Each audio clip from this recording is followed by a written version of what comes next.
Well, perhaps two of the most talked about speeches from the United Nations General Assembly are from the leaders of two dueling nations. That's Israeli Prime Minister Benjamin Netanyahu and Iranian President Mahmoud Ahmadinejad. Of course, Netanyahu had that unforgettable cartoon bomb with a clear red line drawn. His speech was aired in full on multiple mainstream networks. Iran's speech, however, was cut short, and that means viewers didn't get to see this.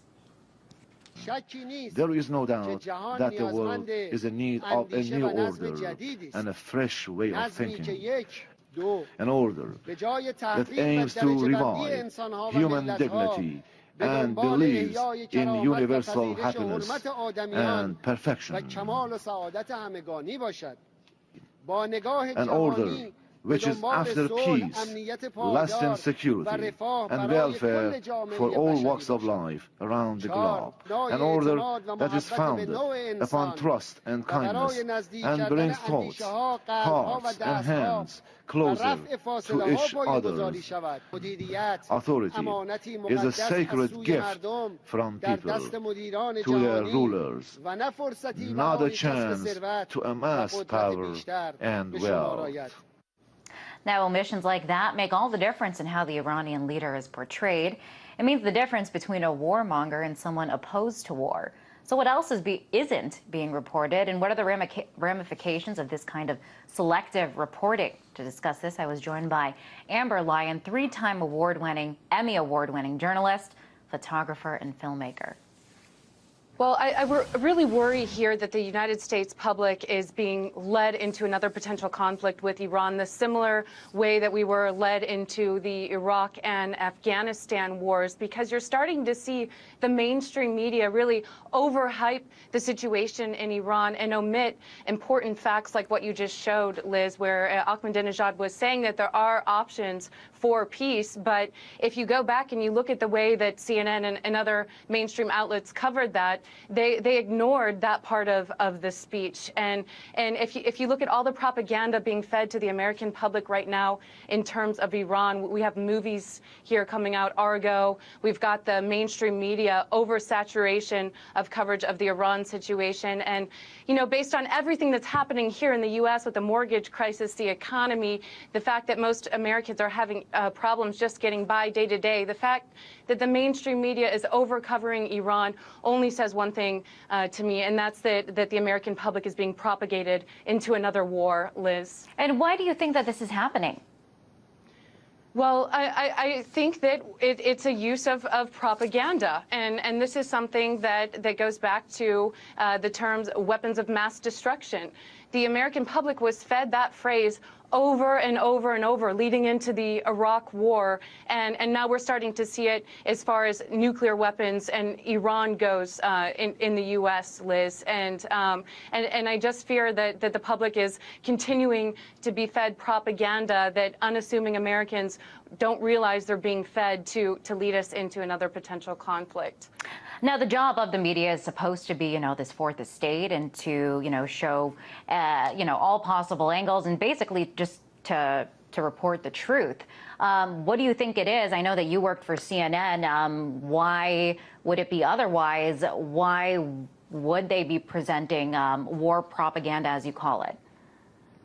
Well, I really can't speculate as to exactly why this is going on, but I can tell you that when I was working for CNN, we did have a documentary that we aired on the Bahrain situation, and that's where we have our naval base, which is right across from Iran, so we strategically want to keep that naval base, and it was very difficult to get stories on about Bahrain. I even came out a couple weeks ago talking about the censorship of that documentary on CNN International. And above all, Liz, I feel that the American public is not being fed the true story about what's going on in this region, and it's very dangerous, because when the public is constantly fed messages that are potentially leading us into a war that may not be necessary, it's not fair to the American people, and it's not fair to journalism, because the truth isn't being told here. What's being told here is the way that these networks networks want to spin the truth,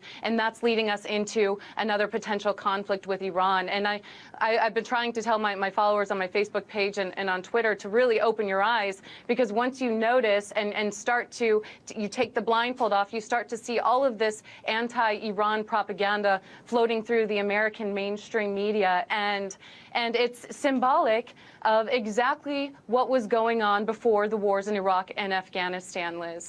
Now, we do have a clip of this documentary that you filmed. Want to take a look at it, and then we'll talk more about the documentary and the way CNN reacted to it. The protesters seem to have disappeared from Bahrain's capital, thanks to the intense military crackdown. We ventured into another side of Bahrain, a side the government didn't want the world to see, to find out where they've gone. We drove to the Shia villages, passing military checkpoints as we left the capital. So we're gonna hang out with these protesters for a little bit.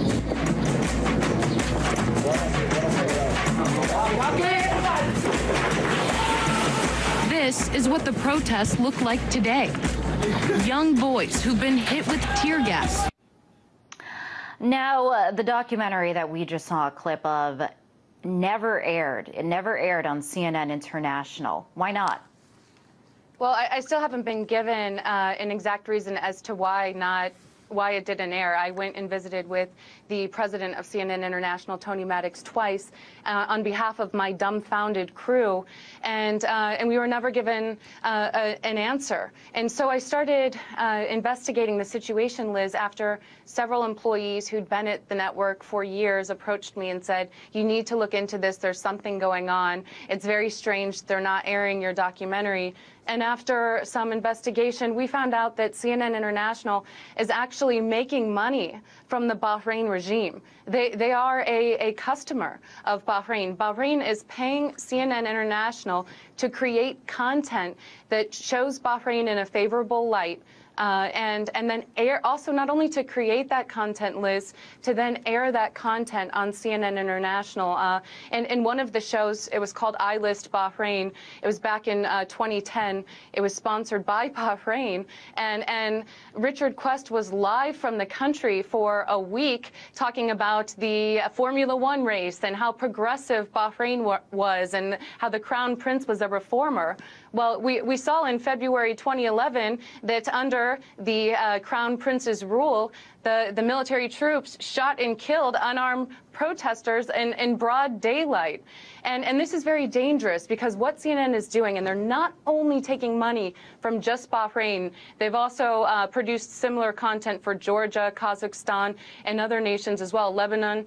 And what makes this dangerous is they're not disclosing to the viewers that these sponsored programs are actually being sponsored. Or if they are disclosing it, it's in very small gray lettering at the bottom of the article. And that's dangerous not only to our foreign policy, but once again, making the American public and the public in general that's watching this network think that there are rosy situations happening in these countries when that's not the case, as we've seen with Bahrain. And it's defrauding viewers, and it's defrauding their own journalists. I was not told, as a journalist working at the network, that this was going on. It wasn't clearly disclosed to me that at the same time I was investigating the Bahrain regime, Bahrain was a paying customer at CNN, Liz. And you did this all, you found this out all through your own research. What did CNN tell you in terms of when you were like, hey, why aren't you playing my documentary that I risk danger and to bring this story? And what did they tell you as to, why they weren't playing it? Well, that's what made me more suspicious, is because they never gave us an answer. They never told us why they weren't playing it, even though I asked the head of CNN International twice about it, and even bosses above me told me they didn't have answers for me, and I'd have to go searching for those answers. So that pretty much, as an investigative reporter, tells me that something's going on. And so on behalf of my crew, who, I got to get to the bottom of things, Liz. I mean, we had fixers and drivers in Bahrain who are currently now have been laid off because they helped us film that documentary. Some who are continually still harassed. Doctors Without Borders employee who actually drove us into these villages to show us doctors who'd been beaten by security forces. He risked his safety. Several months after our documentary, his home was burnt down, and in part activists say because he helped CNN with that documentary.